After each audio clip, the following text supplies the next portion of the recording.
Harbour मार्गावरचं Panvel आणि मध्य रेल्वेवरचं कर्जत ही दोन्ही स्थानकं जोडण्याचा प्रकल्प जोमात सुरू आहे। कुठवर आला हा प्रकल्प पूर्ण झाल्यानंतर कोणकोणत्या प्रवाशांचा फायदा होणार आहे? आमचे प्रतिनिधी अक्षय भाटकरचा हा ग्राउंड रिपोर्ट।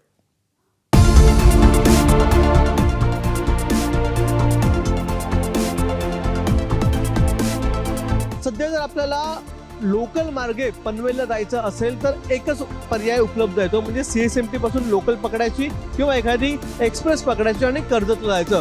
पण भविष्यात आपल्याला आणखीन एक मार्ग उपलब्ध होणार, तो आहे पनवेल मार्गे। त्याच ठिकाणी मी आहे। MRVC तर्फे हे काम सुरू आहे आणि हा प्रकल्प अतिशय महत्त्वाचा आहे। हा जो प्रकल्प आहे तो प्रकल्प आता कुठपर्यंत पूर्ण झालेला आहे, त्याचं किती काम झालेलं आहे आणि या प्रकल्पाचे फायदे कसे आहेत, या प्रकल्पावर असलेला एक 2.5 किलोमीटर लांबीचा सगळ्यात मोठा बोगदा कसा आहे, त्याचं बांधकाम कसं आहे, हे सगळं आज आपण जाणून घेणार आहोत।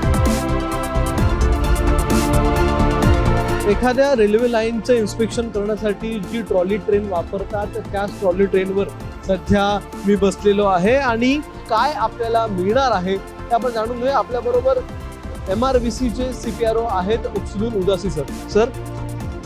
आपण या कॉरिडॉरवर आज फिरतो आहोत, संपूर्ण कसं काम झालं त्याची प्रगती बघतोय। किती टक्के काम या पनवेल कर्जत कॉरिडॉरचं आतापर्यंत पूर्ण झालंय? ये प्रोजेक्ट का अभी 85% से ज़्यादा काम हो चुका है और बहुत मतलब जो हमारे टाइम शेड्यूल्स थे बिल्कुल शेड्यूल के हिसाब से काम चल रहा है। ट्रैक लेइंग का भी काम जो है करीबन 70% ट्रैक लेइंग का काम हो चुका है, 30% ट्रैक लेइंग का काम अभी बाकी है जो हो जाएगा अगले कुछ महीनों में। CSMT से कर्जत तक का एक हमारा सबर्बन कॉरिडोर है, ये उसके लिए एक अल्टरनेटिव रूट है जो CSMT से वाया पनवेल कर्जत के लिए एक रूट बन रहा है, जिससे पनवेल मतलब नवी मुंबई से लेकर कर्जत जो रायगढ़ जिला है, कर्जत और पनवेल को आपस में ये जोड़ेगा। ये दो मेजर जो हब्स हैं इनको ये जोड़ने में मदद देगा। CSMT वरून कर्जतकडे येणारा जुना रेल्वे ट्रॅक आहे। गेल्या अनेक वर्षांपासून या मार्गावरून एक्सप्रेस, मेल आणि लोकल धावत आहेत। हा एकच पर्याय आतापर्यंत इथल्या प्रवाशांना उपलब्ध होता, पण त्याच्याच बाजूला एक नवीन कर्जत स्टेशन बनतं आहे। मी पनवेलपासून प्रवास करत करत कर्जतपर्यंत येऊन पोहोचलोय आणि या नवीन स्टेशनपर्यंतची प्रगती आपण पाहत आहात। एकूण 85% प्रगती झालेली आहे। त्यामुळे या वर्षाच्या अखेरीसपर्यंत प्रवाशांना पनवेल कर्जत या कॉरिडॉरवरून प्रवास करता येणार आहे। कौन से सिस्टम्स आपने लगाए हैं, कौन सी नई तकनीक यहाँ पर यूज़ की है?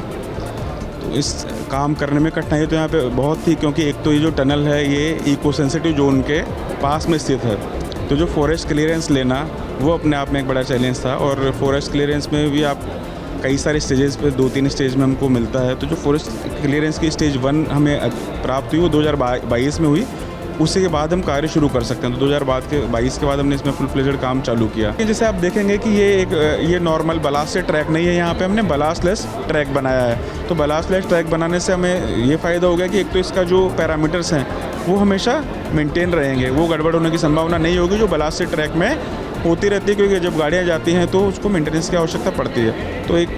तो उसके बलास्टलेस ट्रैक होने की वजह से मेंटेनेंस हमें आगे के फ्यूचर में बहुत कम चाहिए होगी और जो पैरामीटर है वो हमेशा मेंटेन रहेंगे।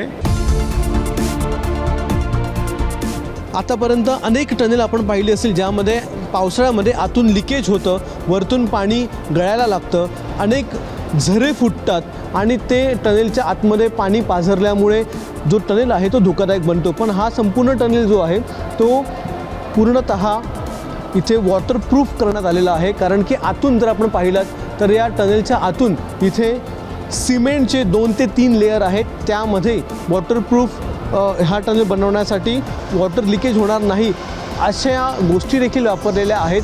त्यामुळे हे संपूर्ण टनेल जे आहे ते वॉटरप्रूफ केलेलं आहे।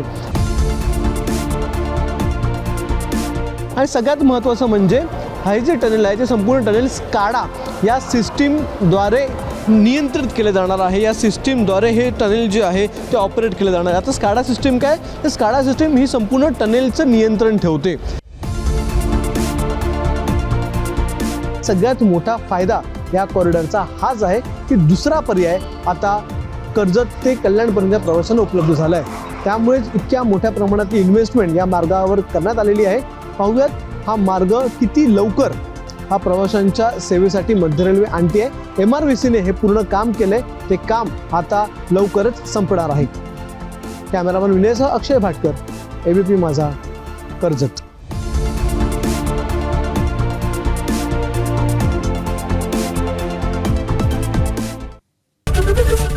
ABP माझा, उघडा डोळे बघा नीट.